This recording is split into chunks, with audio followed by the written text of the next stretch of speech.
Mega wise. Watubwiye ingene witwa ariko umukobwa ntivuga imyaka takelage. Bon, ndi mu majeur uko biri kose sindi mu mineur. Turamaze gukwiza 20 ans. Je muri business ufise iduka nituzi ko ari gwawe canke ari ry'umugabo wawe mugiye kubaka ndabizi yuko n'ama invitation vuba ari mu gusohoka. You say you want me, and I'm sick and tired of being lonely, and I wonder if you love me. When you say that you want me, we wafashe amatwi umfukamika guca zo kuba ndagukunde we. Babe unyifatire maze unyihoreze. I don't wanna someone to pray with my heart.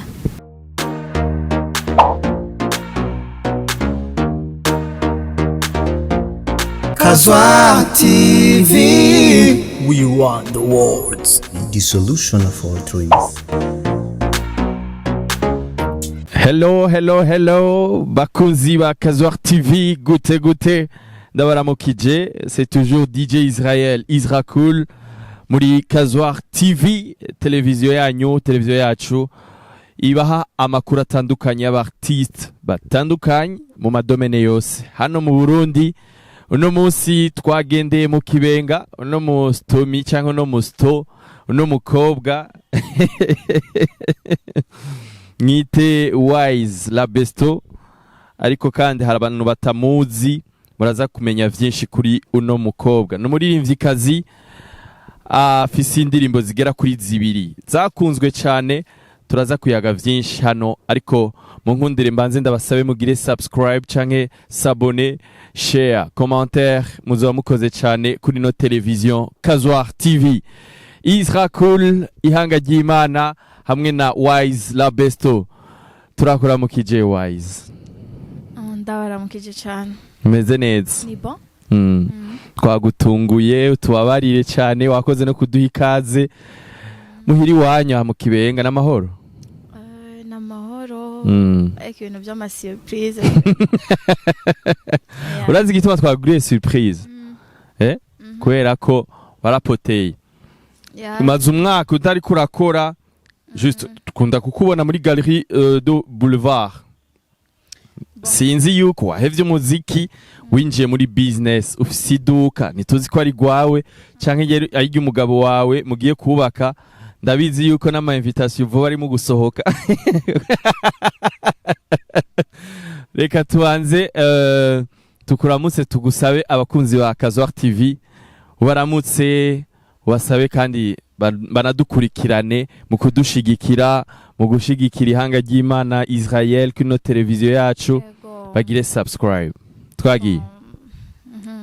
Ndabaramukije d'abord nizere ko meze neza, ndanabasaba kugira subscribe kuri YouTube channel. Ndibaza babaye ibintu bimeze neza. So nibo tugiye kuganira nabo umwanya bati bagiye no kuji wanje kameme. Yego. Iwawe ni gute? Ni WISE official. WISE. WISE La Besto. Voilà. Ku bantu ari rya mbere bakubonye ga WISE. Turidondora. WISE ni inde, yitwa gute amazina y'ukuri? Hama navuze yuko ba mu Kibenga, muvuka mu muryango umeze gute w'abana bangahe? Abavyeyi baracariho? Bon, ego ni WISE n'umwana wa gatatu mu bana 8. Hama wabivuze mba mu Kibenga niho musanze. Amazina yanje ni Sage Ineza. Sage Ineza. Ego. Sage. Ineza. Kujya nyene Sage. Ego Sage nubona ko ndi Sage ko. Ugu muri Sage, ugu muri Belle, nugu buvyutse. Nukuri antuka biraboneka. Hewe. Amakuru none imisi myinshi. Meze neza. Warapoteye ntukiboneka no mwivire, umuntu agukenere ni kuri boulevard galerie de boulevard. Hajya ni bon, si adresse ya WISE. Ahubwo ni adresse ya The WISE Classic Wear. Ngireho ndanabivuga. Iyo ni iki? Ni magasin harimo ibintu byo kwambara, ibintu byose by'abadamu, by'abapapa, oya abaje cyane by'abapapa, abadamu nabo tuzobiyumvirako vya vrai. Iby'abapapa nyene biri class nyene bimeze neza. Abapapa n'abasore uzodukundire none muri Kazuar TV tukugendere banayibone kuko je ndamaze kuyibona ariko abariko baradukurikirana ifo yuko tugusanga ku kibanza. Karibu nta kibazo mutahasanze n'abandi bazobakira. Mega Wise watubwiye ingene witwa ariko umukobwa ntivuga imyaka takelage. Bon ndumu majeur uko biri kose sindi mu mineur. Turamaze gukwiza 20 ans.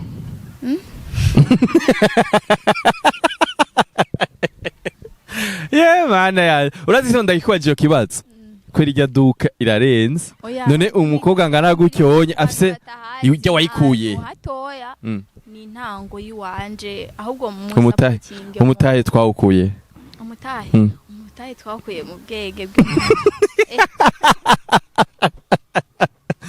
Mulaza pole hari ikiganiro za gukora na Arnovich yarabiririmbye kweri pole nico gituma urumva sino umuziki babajene ngo bazana imitoma myinshi ngo mugabo the sugar daddy banaleta mama ndafise famille ndafise bon à part y'umuziki ndafise ibindi bintu no kwikora ko hakora ibintu by'iwanje urumva c'est pas nécessairement ko nja mu bashuga daddy bari hose biyakira kweki wagiye mu muziki. Bon nagiye mu muziki kubera ndabikunda kandi bon n'ubuzima kuririmba n'ubuzima umva naho ntabandi ko ndasohora indirimbo kugira abafana babibona ariko nta 5 minutes yohera Wise ataririmbye ku bantu bamuzi ku bantu birigwana nta 5 minutes sho guhera basi nagize na kamelodi na gatoya ntumangira tucishirize ko gatoya mu mutko umaze gukora hama uca tubwira titre kugira ngo tusha tubabwira abantu bagende kuri YouTube bavuga ngo ndiko ndabaye imishusho oya ntaco bazi umushusho ngene uryoshe surtout urimo ntuze isombe ni indirimbo yitwa Maniyo hariho n'indi shasha bashobora kuja kuyiraba bon en tout cas nagiye kinini maze twakoranye na MT number 1 yitwa iyo yo na Berry Music indirimbo iryoshe yo mes chers amis bantu b'Imana abantu muko muradukurikirana kuri Kazuar TV ndabasavye mwandike iyo by MT number 1 Wise La Besto hamwe na Berry Music indirimbo iraryoshe sana mbe gukorana na MT number 1 vyagenze gute mwahuriye hehe yakwiyumviriye gute canke vyagenze gute ni wamusavye mukorane ya collabo mwoyitubwira ko gatonye. D'abord ni experience kuri jewe MT number 1 muririmbyi nanje natanguye umuziki ndamubona Berry Music yarantanze kuririmba donc bose n'abantu nubaha ya rero gukorana nabo barampamagaye narahamagawe kuri telefone amanditaba bon twarakoze kandi vyagenze neza mu majambo make mutugira akantu gatonye mu kuririmba iyo canke ijya yindi yambe tugirire igikiya gitero cawe on y va. You say you want me, and I'm sick and tired of being lonely, and I wonder if you love me. When you say that you want me, we wafasha matwi umfukamika guca zo kubanda gukunde we babe unyifatire maze unyihoreze. I don't wanna someone to pray with my heart.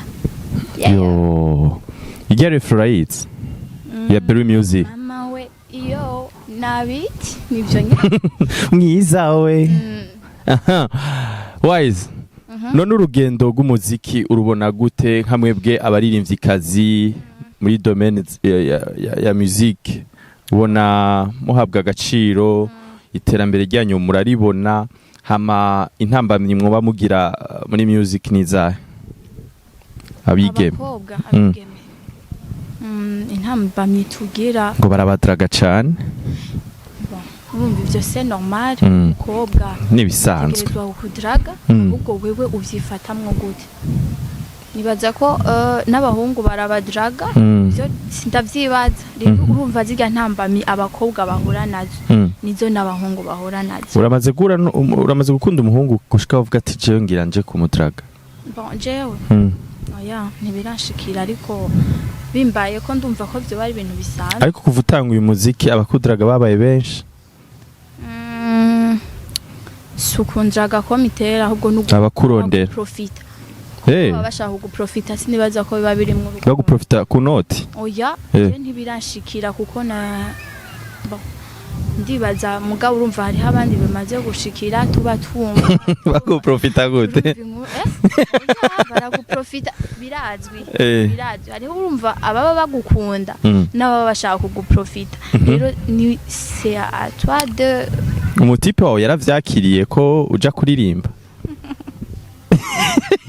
Ategerezwa kuvyakira kuko nibaza ko kuri urumva umuziki ni wise nawe n'umuziki sinibaza ko hari umuntu yonkunda adashobora gusiporta ikiri muri jewe. Yitwa gute? Nta zina afise. Abahe aho mu Burundi? Ni umunyamuziki nyene? Oya si umusani? Umubosi? Uko biri kose si umuririmbyi vraiment kandi ntari muri entertainment. C'est vrai. Umuchief arenze umubosi.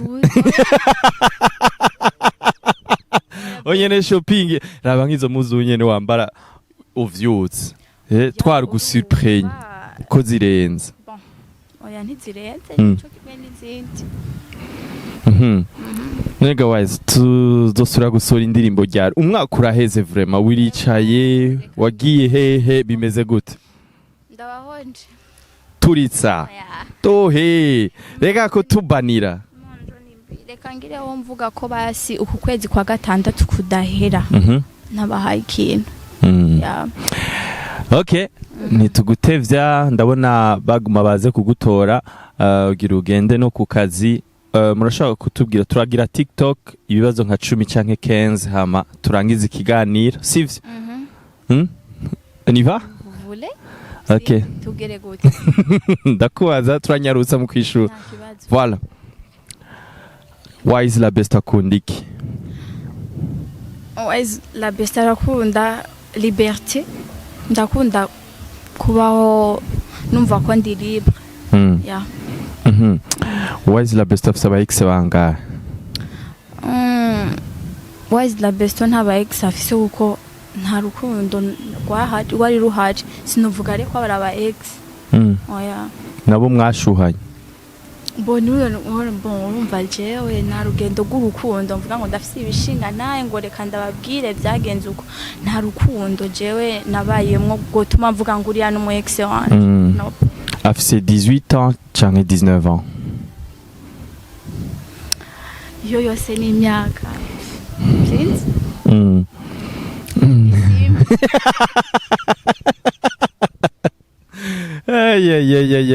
Okay. WISE ndashaka kumenya abavyeyi bawe bumvise yuko wagiye mu muziki bavyakiriye gute? Baragushigikiye? Barakubaniye? Barashigikiye kuko sinabigiyemwo par accident.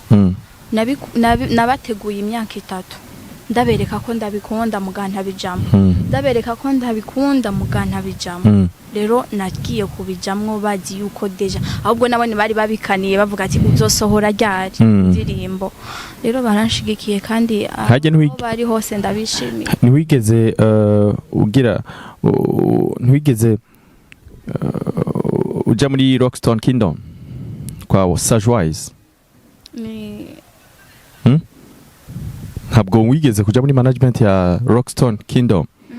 Oya kabisa. Nimwigeze mukorana n'igikorwa na Sage canke spokesman? Hari ivyo bagufashije muri music yawe? Nta kintu nakimwe je bamfashije muri music yanje. Uretse ko ari abantu ahubwo nka spokes n'umujournaliste yaramfashije gupostinga, yaramfashije kumenyekanisha WISE nde mu gihe naba nkuko no kurungikira link aha mukayishirako. Mugabo ibintu bijanye niyo management ya sindimwo. Okay. Uri muri management ya gute?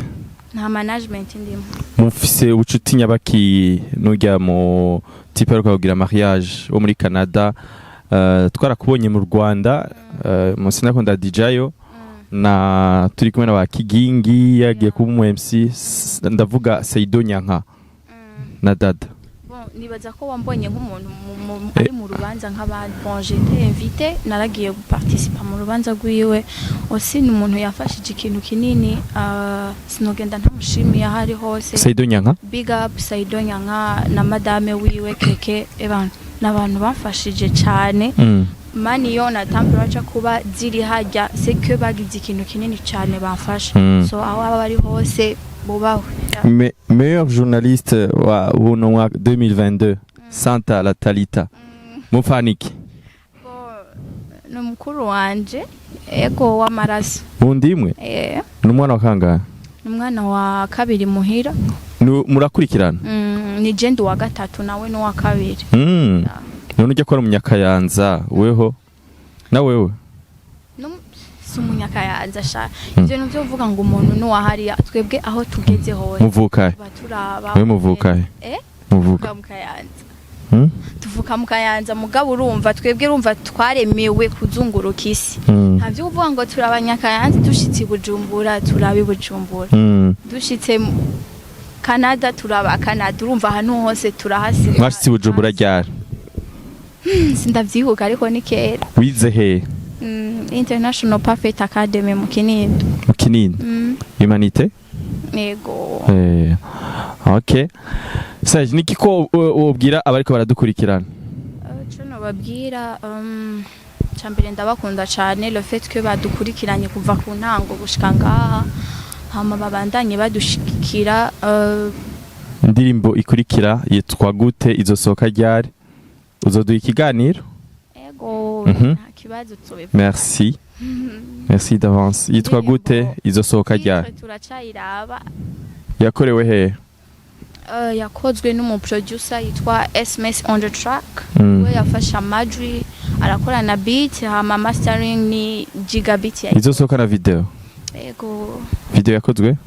Video yakozwe na Bronze, irongerera kogwa na Oli. Yabaye umu assistant Oli Black. Rero urumva n'umu director mushasha, antuka azobaha ikintu kimeze neza. Urakoze cyane Wise, tunakupenda sana. Nawapenda pia. Asante. Kazwar TV, merci beaucoup, merci. Mwebwe mwese mwatwumvirije, ntimwibagire kugira subscribe cyangwa se abone, muzamukoze cyane yemwe. Imana ibahezagire. Yari Sage Inez muri itiranyo. Wise La Besto. Bye bye. God bless you. Mwatwumvirije muri benshi. Merci.